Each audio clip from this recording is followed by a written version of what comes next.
I didn't know that. Have a powerful morning. Well, today Juan and I are especially puzzled, because deputies and all those generals, of course, none of them are actually fighting. They actually went against the people, and not just by robbing them. Many are used to that. But now they're calling for them to be killed. Think about it, servants of the people, not the political party, but actual servants of the people. Although those two, but the ones who are supposed to serve. The deputies are calling to get rid of, to kill those who elected them. How about that? What should we do? Of course, us. What should we do? Endure it. It all started with the fact that in Ukraine, people are gradually getting used to it. The fact that the draft officers are acting extremely harshly and are starting to use the same methods. Well, for example, there's this video where the draft officers in a nice minibus stopped, had their windows smashed, got roughed up a bit, and after that, these were the police. And they also took everything that was in that very minibus. But besides electronic points, I mean e-points, this time they were credited to the draft officers themselves, and the minibus basically couldn't leave anymore. I can't show this video in full because YouTube doesn't approve of showing all sorts of officials to the public. In general, they don't approve. You can watch it on my Telegram channel here. You can point your smartphone, phone, or tablet camera here and get to where you need to go, or there's a link to my Telegram channel in the video description. Again, you just click and you get there. After that, all those barbershop dressed types, whatever you call them, started hollering. And some of them, well, are already saying not just nonsense, but things that just don't fit. Even basic human moral standards. But anyway, let me show you. The deputy made a harsh statement. Shoot and hang them in the square. How do you like that? But come on, what is this? Is this even a diploma? A deputy? I thought only real outcasts could suggest something like that. People who grew up on books like Mein Kampf and the like. But the continuation is that they really did grow up like that. Honestly, I don't even know, but what is this deputy talking about? Anyway, recently in Lviv, a guy went out for a smoke with a knife in his pocket. And by the way, someone asked me in the comments, how did this guy come out to smoke with a knife in his pocket? What are you even talking about? If you don't understand what's happening in Ukraine, please first take a look at what's really going on and then comment. Because right now a lot of people are going out into the streets with any weapon they can find so they don't become victims of these very same manhunters. In the chat I told you about my chat, which you can join through this QR code. A lot of people also say that they walk around the streets with weapons, not firearms if they don't have one, but for example with a blade or maybe a small axe or something else. Just to have some way to defend themselves from the manhunters, who now have absolute destructiveness, permission to do what they do, whatever they want, they do. I think you've heard, but anyway, what happened? Once again, the manhunters attacked a person who just went outside, and that person happened to have a small knife in his pocket. And like in a children's rhyme, he counted, I'll cut, I'll hit, who will I stay with? But there's no one left to be friends with. As a result, the TCK officer died. Then they started writing that the TCK serviceman has children, but how many times has TCK schneck? They just left them outside? In winter? Children who ran out of their apartments to protect their parents. Somehow all those outcasts from the TCK don't really think about that. And they think they're protected by some kind of circle, that no one will touch them. But of course they will. Further it goes, the more it will happen.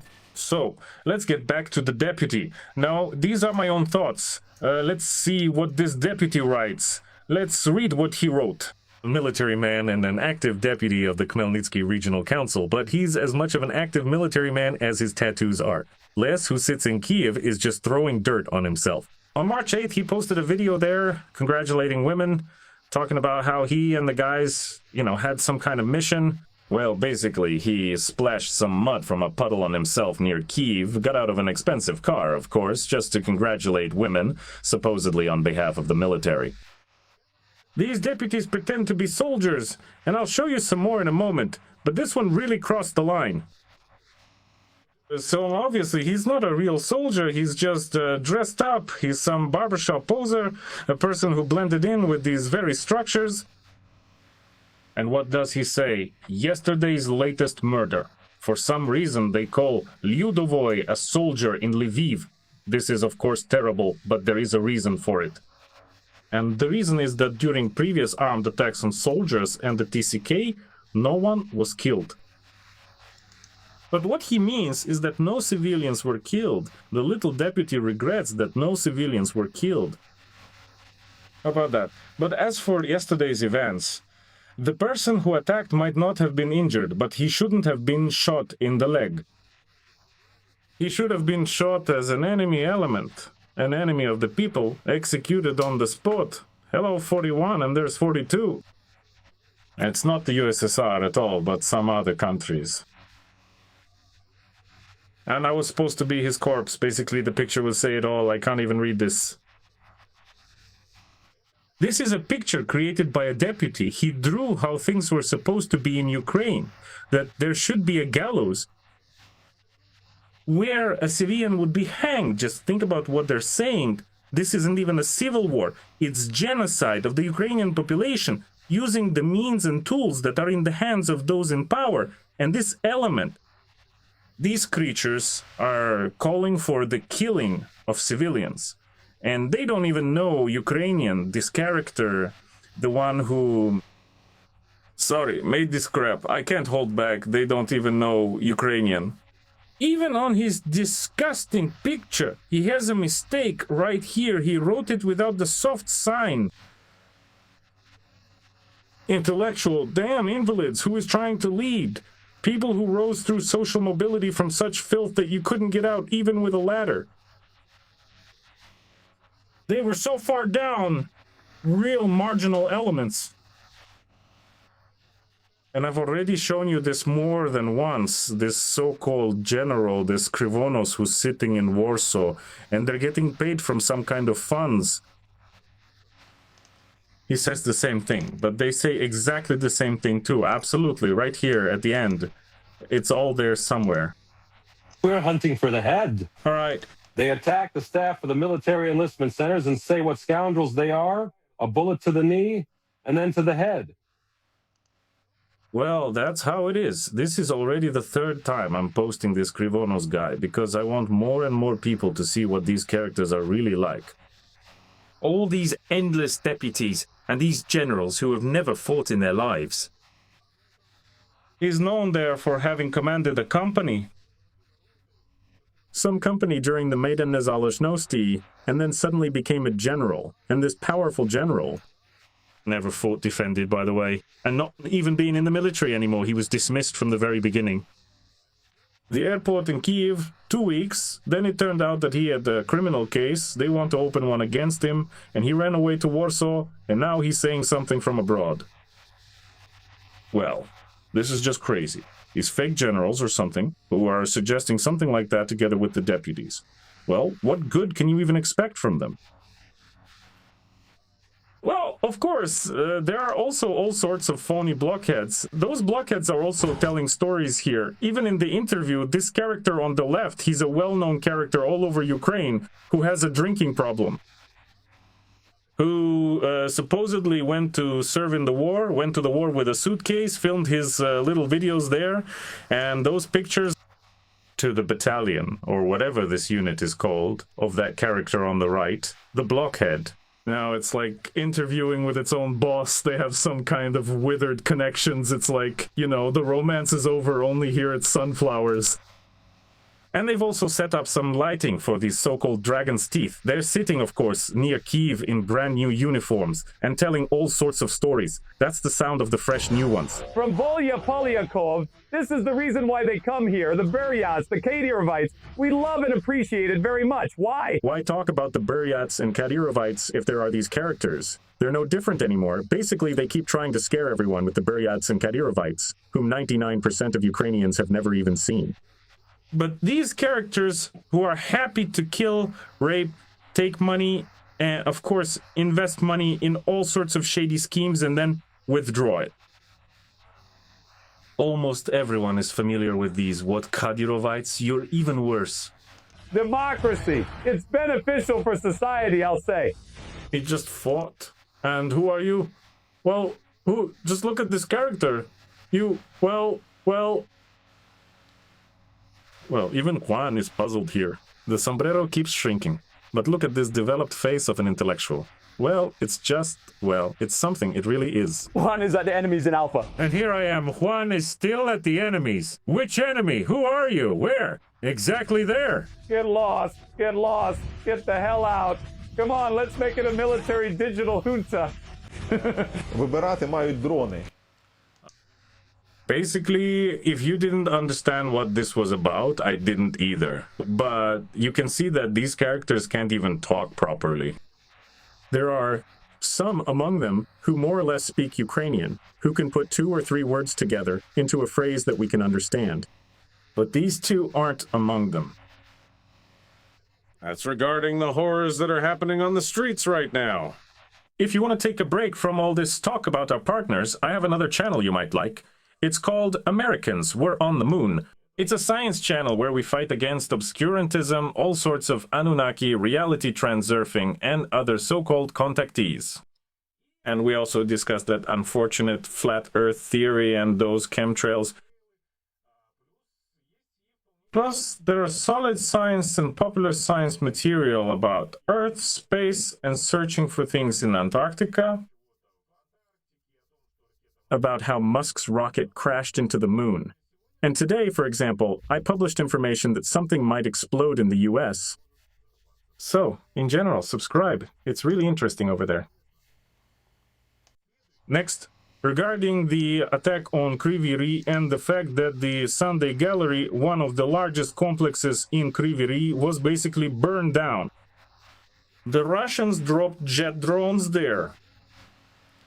That Sunday Gallery burned down.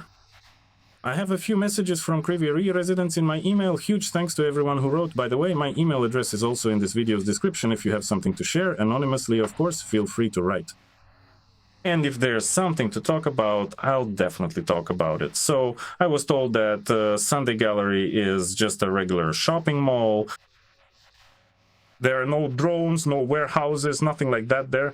That's what I was told by the employees of the Sunday Gallery themselves. So what's the problem? The problem is that now all over Ukraine, except for some regions, air raid sirens are going off almost every hour.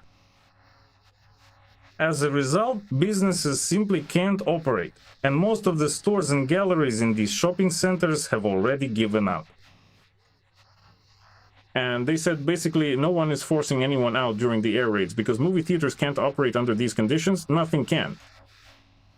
Because of this, unfortunately, this time the air raid alert wasn't a false alarm, but a real one. And on the second floor of the Sunday Gallery, there was a children's room. Unfortunately, many children died and were injured. So what? And as a result, who is to blame? Not those who failed to provide protection. I mean, for example, Zelensky, who keeps shouting, we have no protection against ballistic missiles. So who's the president? Who's supposed to protect? What's the problem here, anyway? Not the military, who failed to shoot everything down. It turned out the head of the recruitment center was to blame. Let's punish him, that's the Ukrainian way. I'm like, who is this compared to the real culprit? It's a saying. Well, there's a long story, basically, where a woman, I think, enters a house, and there... Excuse me, on the floor, sorry, there's shit. That's just how it is, it's folk humor. And she's like, who? They ask her too, who do you think did this? She's like, the daughter-in-law. Why her? Well, her coat is already hanging there. Well, even though the daughter-in-law was working at that time, gathering rye, her coat was hanging there. Well, back then it wasn't a coat, it doesn't matter, it was some other piece of clothing. And from that moment on, it started. Who shit themselves? The daughter-in-law. Well, it was about the same with the director of the Sunny Gallery. They named as a suspect the director of one of the supermarkets in the shopping center that Russia struck on August 21. That is, these people in power keep looking for someone to blame, but not among themselves, always among others. Then about this former Minister of Defense, another Resnik, or Resnik, I think he was talking about. I showed you in the video that women's mobilization is needed, he would mobilize women too. Even though, as it turned out, his whole family is not mobilized. Look, he suggests there that the talks about mobilizing women are less and less like an abstract discussion about equal responsibilities. Against the backdrop of a shortage of people in the army, The proposal to require women to serve on par with men, given the existing military registration for certain specialties. The issue is gradually shifting from theoretical to practical. This very same Reznikov made the statement in the interview I showed you. Now, let's see what he says when asked, and where is your son? And why don't you get mobilized yourself? What is even going on? The not-so-respected figure Reznikov. Well, let's listen. At the beginning of the full-scale invasion, your family was all in Kiev. And tell me, how old is your son? Look at him with that serious face. He always has this kind of half-bewildered expression, a serious look, reacting to Vlasta Mazur's words with these complex verbal and non-verbal signals. She's a journalist, whom I respect immensely. She exposed the truth regardless of whether these people understood where they were being led. She caught on, hooked them, and pulled them out of the murky waters into the open. My son was born in 2003. 23 years old. 2000, 26 minus 2003, 23 years old. That's it. Liable for military service. Now let's listen to what's going on with this kid. He's still quite a young man. Yes? He? I see. He doesn't serve because our son is a student. Well, being a student at 23 years old, well, you really have to manage to pull that off. He is in... and he's studying at continuation. I just finished my bachelor's degree. Oh, still a bachelor's degree. That's how it is. He doesn't plan to join the military. Military? He does plan to. He's studying he's seriously into sports, and he's learning some skills, let's say, so that when the time comes, he can be useful. And when that time comes, we don't know. Reznikov can't say that because, well, it's his son. You understand? And Seroja did well because my son, like in KVN once, I think it was the Uralske Pelmeni, they did a skit. Well, it was funny. I'm starting this conversation, which is actually very popular. Where are the children of ministers, officials, and why didn't the officials themselves join? My wife is here, my daughter is here, my son-in-law is here, my grandchildren are here. They go to kindergarten. We do sports together. They do sports. What kind? Boozing. Excuse my language. Well, it slipped out. And everyone is here.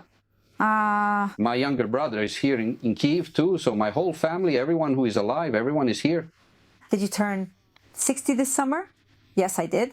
That means you've reached the age limit. Yes. Once you've reached that age, you can't be mobilized. But I don't need to be mobilized. I'm already in the armed forces. Even Vlasta can't hold it anymore. She's also smiling as much as she can. But look at how seriously he's saying all this. Everything is in Kiev for him, everything, and he himself is serving. How exactly, nobody knows, but he's known, this character, as the X-417 minister serves. A real serviceman, like a soldier. I am a civilian employee of the armed forces of Ukraine.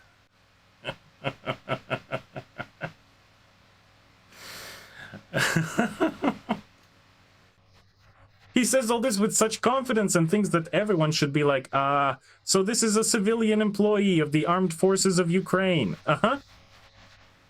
And when you left the Ministry of Defense, did you ever think about joining the military?